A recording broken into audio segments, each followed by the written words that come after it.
If you're an author or plan to be one, get excited because this podcast is for you. Book Marketing Mentors is the only podcast dedicated to helping you successfully market and sell your book. If you're ready for empowering conversations with successful marketing mavens, then grab a coffee or tea and listen in to your host, international best-selling author Susan Friedmann. Listeners, I'm excited to share some good news. Podcast Connections is our brand new episode sponsor. If you feel your book deserves more reach but visibility hasn't come easily, podcast guesting can open the right doors. The team at Podcast Connections gets you in front of the audiences who need your message and your expertise. If podcast guesting is something you're interested in, please contact them at podcastconnections.co and tell them you heard about them on the Book Marketing Mentors podcast. And now, let's get on with the show.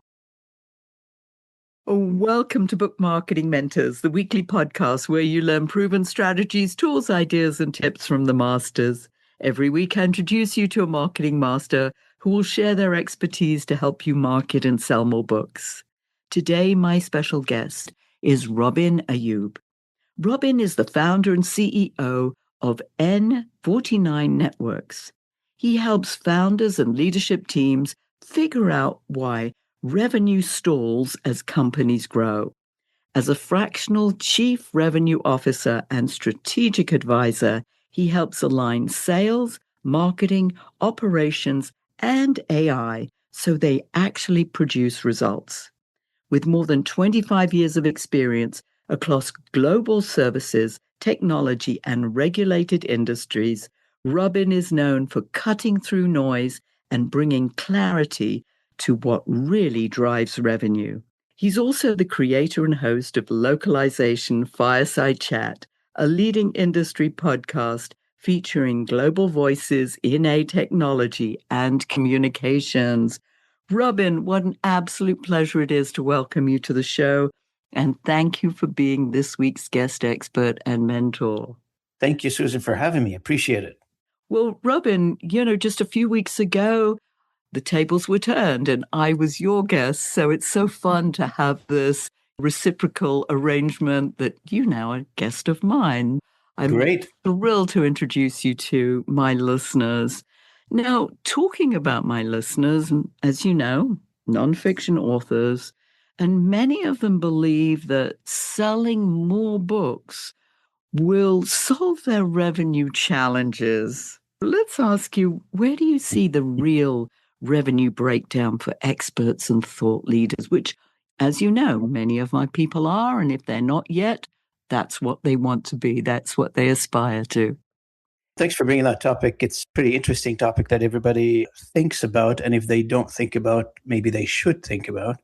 But from everybody I've spoken with over the years that I've been doing my career built around revenue generations, of course, I started my career as a technologist, and we'll talk about a little bit of an AI impact down the road in our conversation today. But most revenues in my mind breaks down from the will to generate revenue. Anybody who says otherwise, they'll be fooling themselves. Basically, we start from the concept, from the thought process that I build and they come. And that has long gone now. Basically, I write a book and all of a sudden I've got a lineup on my doorstep or on my website or converging on my LinkedIn profile trying to buy my services. Yeah, maybe. I don't know. I don't believe that. And if they are coming to your website, maybe they are coming or they're coming to talk to you. Maybe they are not the type of customers you want, or they're just trying to check out what you do, how serious those kind of conversations they are. If you wrote a book in hope to generate revenue, I'm going to say maybe just a hope, in my opinion, has not been proven yet that a book will drive tremendous amount of revenue without any other added effort. It helps. Don't get me wrong. It does help, but it will not solve your revenue problem completely. That's for sure. If I was to say, somebody would ask me, well, how do you fix revenue problems? There are several facets to, or several, I want to say, issues that we have to look at when we're looking at revenue generation. Revenue generation, there's the three categories of what makes revenue. One is you need a product. Two, you need a market that wants that product, not what you perceive as a product owner. And this is where mistakes tend to happen. Product owners or idea owners, they think because I created the idea, I am so close to the idea, must be. Everybody wants that idea. And then we go to the market and the market gives us a different signal. Maybe yes, maybe no. In a lot of cases, it's no. But the question is, which gets me to my third category, you need sales activities to drive revenue. And when I talk about sales activity, you need either you do it as an entrepreneur, and I know all your listeners are entrepreneurs working on their own. You need to be a master of everything in this case. You need to be the salesperson. You need to be the networker. You need to be the lead generator. You need to be the closer. Don't underestimate the ABC rule. Always be closing. We'll talk about that if there's time. So when it comes to revenue, those three categories needs to be in mind all the time, in addition to writing a book, and hopefully the book generate revenue for you. But if you have those three categories together, market that wants an idea that you've built or you've put together, and a means to connect these two together, either you personally or you hire a salesperson to do it for you, those three are very, very important to generate revenue. I love that you brought that up because, number one, you're right. One of the first conversations that I have with authors when they come to me for either publishing or marketing is that they're not going to get rich on a book.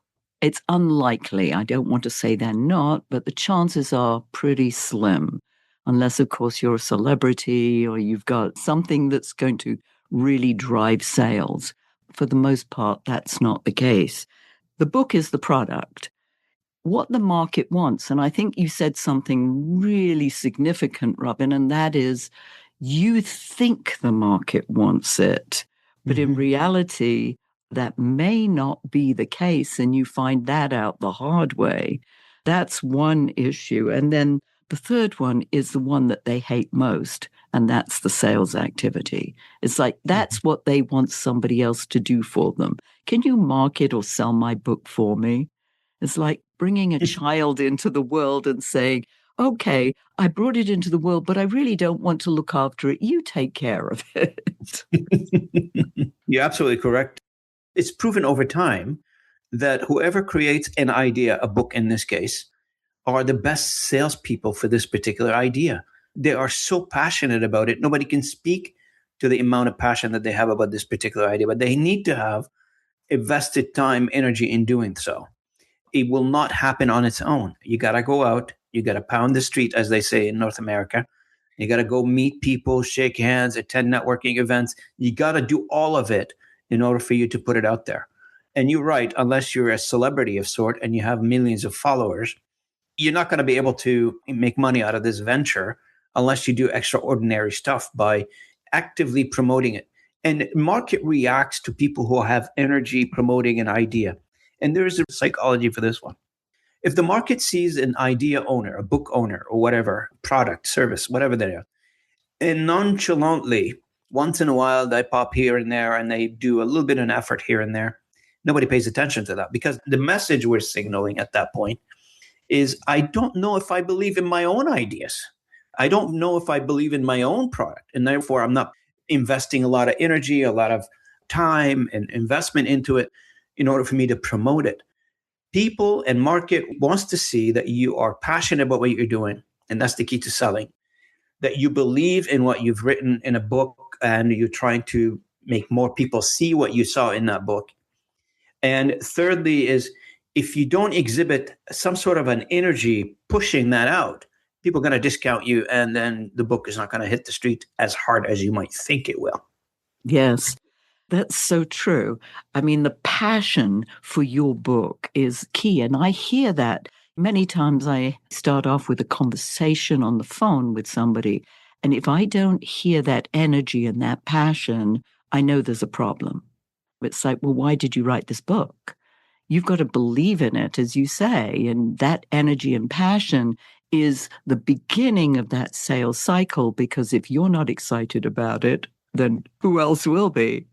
Correct. I always love that scene in When Harry Met Sally. Did you see that movie? I did see it, yeah, but that's a long time ago now. You That's remind a me. long time ago, but there's this classic scene when they're at the ice cream parlor and the one person is just exuberant and almost like orgasmic about this dessert. They say, I want what she's having. Yep. That energy that you see and hear in somebody who's like, I want that. If it's good enough for them and they feel so exuberant about it, then I've got to have that. And that's part and parcel of what you're saying. Now, something that comes up, and let me ask you about this, is interestingly enough, once the book comes out, all of a sudden, there's this imposter syndrome that sort of suddenly creeps in. And it's like, oh, people are going to judge me and they're going to criticize me.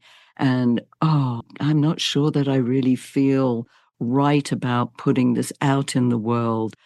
All of a sudden, all these internal head trash starts exploding. Yep.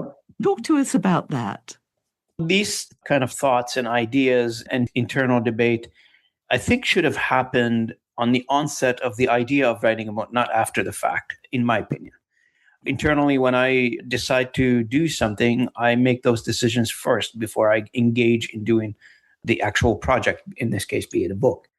If you believe in something and you put it out in a testimony, be it a book or a thesis or a paper of some sort, and then later on you debate the facts, what people are going to think of it, well, here's the news. You're in the public domain now, and that's part and parcel of what being in the public domain means. You are going to get supporters, you are going to get detractors, and you got to get people who are neutral about the idea. So we've got to take it in a more of a it is what it is kind of a scenario. You're going to get people who are going to love you, love the book, or love the idea that you're trying to promote, and you're going to get people who are going to criticize you for it. That's the nature of the world we live in. And that's when people embark on something and they're expecting 100% supporters out there. I don't know which idea has that nowadays. It doesn't matter what it is. Yeah. Let's go on from that because many authors are chasing visibility. And we know this from social media. But from a revenue perspective, what do you feel matters most more than visibility? You mean like to achieve revenue? Yeah. And to achieve it, that revenue is the goal as opposed to visibility being the goal.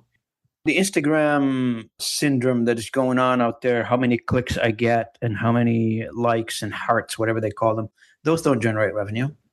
In fact, most successful people who are generating revenue don't have a lot of followers on any social media, to be honest. And the way they do it is they do it by pinpoint accuracy in terms of who are they connected to? Who are they connected with? Are they going to move the needle for them when it comes to generating revenue? The fact that you got like 1 million people following you and only 2 people buying from you doesn't mean anything. You got 1 million people following you. Good luck with that. And I'm happy for you, but that's not going to generate revenue for you. You got to treat a book as a business opportunity, and try to figure out who is most appropriate to be buying this book at scale. You cannot be selling this at onesies and twosies. You can do that if you want to, but that's going to be a long road to whatever you want to end up with in terms of your revenue goals. But if you are going to do this and you're going to do it well, and again, going back to treating it as a business, you are going to treat your book as a product, and that product needs people to buy it, and buying it at scale, and I repeat, at scale, it's much easier for you to achieve your desired revenue numbers and publicity, if that's the case, because numbers leads to publicity in a lot of cases and leads to fame, I guess, if you've got 20 people buying it versus 20,000 people buying the book. And the way you would do that is by who is the book is for, try to isolate the idea a little bit, try to figure out, if I'm writing a book about engineering, so I'm thinking engineers will be interested in this book. First question is, where do they hang out? Where do they frequent? Which networking event they attend to? Which school do they go to? What are the major associations that bring these people together? And this is how I would target generally, to go out and try to figure out, how can I take my book now and make it part of those networks? And I gave engineering as an example here, Susan, but that could be anything really. And I'm speaking about it in the business book sense. If you are talking about it from a other types like, romance novels, etc., I wouldn't know how to answer that. But from a business perspective, I would look for specific association related to what I'm trying to do. Is if I'm doing, for instance, a book, another example would be a book on statistics. I'm a statistician and I wanted to do a book on statistics. Okay, so if I wrote a book on a certain method of doing statistics, then the odd would be is that market research industry and those marketing company in the market research industry probably would be more suitable to buy my book. Again, when you coming up, and I've seen a lot of, like, this is another one too, sales managers writing books. That's like, you can throw a stone and hit 200 of these guys. And I feel like everybody writes a book on sales management, and I just laugh when I see these books because the only wisdom in there is go get leads, and leads generate revenue. So I get that. I understand that. But if you are not, again, if you don't have anything genuine, innovative, something new to push that somebody else, you're not copying somebody else's idea. That's another one. And then you are designating the book to a specific group of professionals. This is where now we zooming in a little bit. And then you chase that group and try to sell your book to. You mentioned something earlier, the ABCs, always be closing. Talk to us more about that. I always, since I was a kid, and that just, like it's something in who you are as an individual, but then you go to a class somewhere and somebody talks about it and say, well, that's who I am. I'm not learning a new skill. I'm just validating who you are, kind of thing. Every conversation needs to lead to something. When I say always be closing, I'm referring to closing the sale, but closing the sale could mean many things. Could mean a purchase order, could mean I booked another meeting, could mean I booked another podcast with Susan, could mean, I don't know, I got invited to another networking event with a person perhaps I'm interested down the road to do business with. Always be closing, meaning don't lose sight of the objective that you have in your mind is to sell something. Now, you may want to go across many steps to get there, and each one of those steps is a closing on its own. There's another way of saying it is called move the yardstick 1 yard at a time to your ultimate objective, which is the purchase order. Yeah. Then how can authors tell the difference between, let's say, activity that feels productive and activity that actually produces revenue? Many people ask that question, and they probably misunderstanding the sales process. For that, we have to go back a little bit. If you're coming in at the end of the sales process, meaning somebody picks up the phone and call you, Susan, and say, I want to buy 20,000 books of yours. That would be at the end of what I call the sales process, meaning that if I was mapping out the sales process and I want to put it into a CRM or Salesforce or one of those software, I'll put it at stage, let's say 80% close. When I receive the paperwork, 90%. And when I sign it, it's 100% is delivered. Now, what I'm talking about is starting from the beginning. I have a person that I'm interested in talking to, or a group of people I'm interested in selling them something. And those types of activities, as I record them either in a CRM or on a paper or in a spreadsheet, it doesn't matter, or in your mind. Those activities, as you move along, that mean you're engaging that interest and you're emphasizing and you're stressing the purpose of your conversation with that individual, or that individual may not, in a lot of cases, may not be the ultimate buyer, but maybe your allies to get you a buyer, right? So those activities, you need to have tons of those in order for you to close. Very rarely nowadays, somebody's sitting on their desk and their phone rings and they get a purchase order. Very rarely. It happens, but it's much less than 20%. You need to create activities in order for the phone to ring and get you that order. Mm-hmm. And those activities could vary in many ways. Could be you participating in networking events, going to conferences, attending, depends on where you are and what you're trying to promote, attending industry events, maybe. But you got to go out and you got to state your objective. That's another one too. A lot of people go to these events and they don't say what they want. They're shy about it. What is your objective? What do you do? What are you here for? I see people I meet them in networking events all the time. Is what are you here for? What is it that you do? That's the biggest question that people trip over. What is it that you do and what are you here for? And how can I help you? People want to help each other, but if you can't articulate it clearly, state it clearly, nobody's going to be able to help you. Yeah. It's interesting because people think, well, they go to these networking events and they're asked that question, and it's like, oh, I wrote a book. Okay, yippee-doo. So is everybody else, right? Is that true? Yes, exactly. It's like, okay, there are 4 million books out there being written every year. I mean, yes, you're just one of a crowd. How's that going to help me? And knowing that, and even preparing for that kind of conversation, I think that's a problem, is that there's that lack of preparation, especially when you go to networking events, because you say, I'd like to be able to help you, but I have no idea how I can do that unless you share with me how I might be able to do that. 100%, I'm not a 100%. mind reader. Well, Yeah. I could be, but And one of the biggest things, that's like right now, we're seeing, and I'm seeing a wave of it. Actually, I got a couple of them coming up this week. I'm seeing a lot more people who wrote books coming on podcasts talking about their books. I'm just noticing it now, but maybe this has been going on for a while. Your podcast is a testimony for that. But on my side, I mean, I do my podcast in the language industry. So, I've got people who wrote books in cybersecurity, for instance. They're coming on the podcast, talk about their books on cybersecurity. Podcast could be another way of putting the word out, but that can't be everything.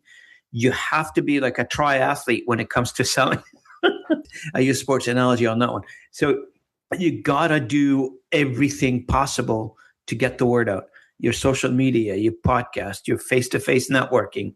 Do not leave any stone unturned. You're going to find opportunities. Activities leads to opportunities. Just a straight mathematical formula.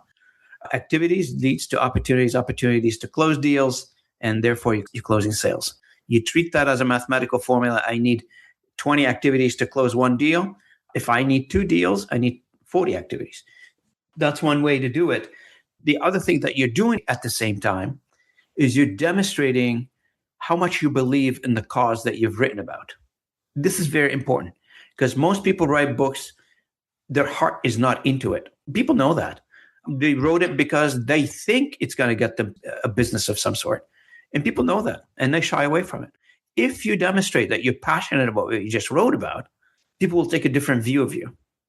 very much so. And we addressed that a little earlier, the importance of passion and energy. Now, I want to touch on a subject that I know is near and dear to your heart, and that is, where do you see AI truly helping authors grow their businesses? And where is it creating noise rather than value? Yeah, so we talk about AI quite a bit on the channel. In fact, the company I established, we do automation as well. So where it could be helpful for people who are interested, either A, in writing a book, and B, marketing a book, and going through the process of both. In terms of writing a book, I see AI helping quite a bit in generating ideas, not doing the actual writing, but you can do draft writing, I guess, nowadays. I've seen somebody came on my podcast. We talked about an app that they've written. They're from New York. What it does is it helps people write a book. And in my personal experience, I've tried to write a book, and every time I say, okay, well, I got to dedicate some time, I got to sit down, I got to write a little bit, I get distracted because a million things are happening and I can't commit to a timeline for the book. It seems to be taking a backbench kind of thing. With AI now, you can do it faster, at least get the initial ideas on paper, and then go through the process of getting a human in the loop to edit it for you. So it's, goes without saying that with AI nowadays, our ideas are expanding. Now, we still need to filter through those ideas to see what works and what doesn't work. But if you were to sit on your own and you say, okay, I'm going to craft a few ideas, it will take you weeks, which AI now can spit out all kinds of ideas in no time. And it would allow you to at least go through them and figure out which idea I want to write. I want to write about, or I want to talk about, or I want to expand, etc. So idea generation and creativity and bouncing ideas, it is very interesting times we're living in right now when it comes to AI. What's happening right now is because we are passing as a humanity in what I call a trust phase, meaning that we don't know if we trust AI yet. There's a category of people, of content consumers, I would call them. They look at content and as soon as they detect a hint of AI in it, they shy away from it. So, it's written by AI. You've seen that on YouTube. You've seen that in everything, really. If people notice that the content has involved in somehow written by AI or I had touched it somehow, there's a category of readers would say, no, it's not for me. I want authentic, genuinely human written something. That's the noise. That's the part, the probably category of content readers, consumers out there saying, no, I don't want any of this stuff. But not everybody is the same. And the market will dictate. Eventually, most of this stuff will be heavily vested via AI and less human, and it always be human in the middle, human involved. Somebody told me today, human in charge. That's not human in the middle, human in charge of the development process with a book idea.